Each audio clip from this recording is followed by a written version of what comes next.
और मित्रों, एक समय था जब आजाद भारत में जानबूझकर नेताजी सुभाष चंद्र बोस के योगदान को या तो नजरअंदाज किया जाता था या फिर उसे कम करके आंका जाता था। उसका जो सही मूल्यांकन होना चाहिए वो उसका सही मूल्यांकन नहीं किया जाता था।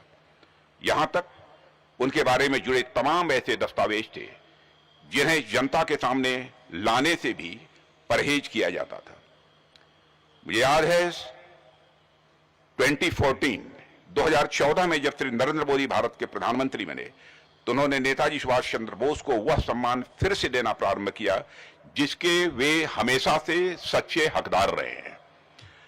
और नेताजी से जुड़े हुए और उस समय भारत के गृह मंत्री के रूप में मैं जिम्मेदारी निभा रहा था, पूरे परिवार के जो सदस्य हैं उन सभी सदस्यों से मिलने का भी मुझे अवसर प्राप्त हुआ है। नेताजी के जुड़े करीब 300 से अधिक दस्तावेजों को जिन्हें लंबे समय से सार्वजनिक नहीं किया गया था, हमने उन्हें डीक्लासिफाई करके भारत की जनता को पहली बार समर्पित कर दिया है।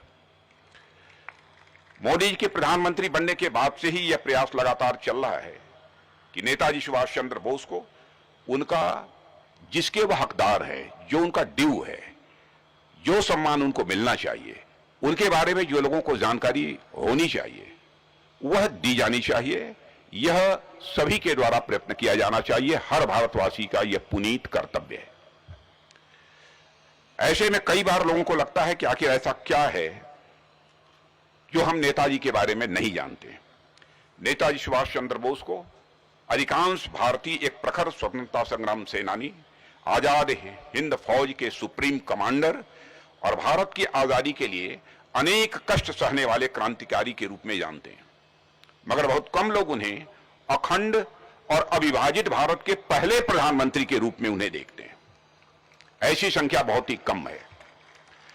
और मित्रों, आजाद हिंद फौज, आजाद हिंद सरकार जो अखंड भारत की पहली स्वदेशी सरकार थी, और उसे पहली स्वदेशी सरकार कहने में मुझे रंच मात्र संकोच नहीं है, वह पहली स्वदेशी सरकार थी, वह नेताजी सुभाष चंद्र बोस ने बनाई और 21 अक्टूबर 1943 को उन्होंने प्रधानमंत्री के रूप में शपथ भी ली थी।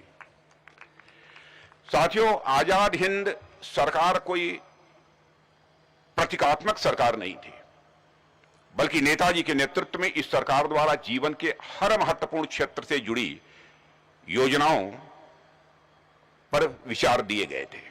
और इस सरकार का एक अपना डाक टिकट था, इस सरकार की एक अपनी मुद्रा थी, क्वाइन थी, और एक अलग इंटेलिजेंस सिस्टम भी था, एक गुप्तचर तंत्र भी एक अलग था। कम संसाधनों के बावजूद इस तरह का तंत्र विकसित करना यह कोई सामान्य उपलब्धि नहीं है, यह कोई छोटी उपलब्धि नहीं है, बल्कि इसे मैं एक बड़ी उपलब्धि मानता हूं।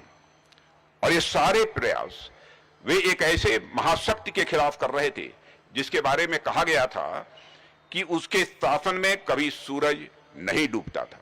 यह दृढ़ संकल्प नेताजी के मन में बचपन से ही रहा था। नेताजी ने छोटी सी अवस्था में ही भारत माता की गुलामी की बेड़ियों को खत्म करने का एक स्वप्न देखा था, और उसके चलते उन्होंने आईसीएस जैसी नौकरी को ठोकर मार दी। उन्होंने अपना एक ही लक्ष्य बनाया, भारत को अंग्रेजी हुकूमत से हर कीमत पर हमें आजाद कराना है। और इसके लिए उन्होंने आजाद हिंद फौज बनाई और उन्होंने नारा दिया, दिल्ली चलो।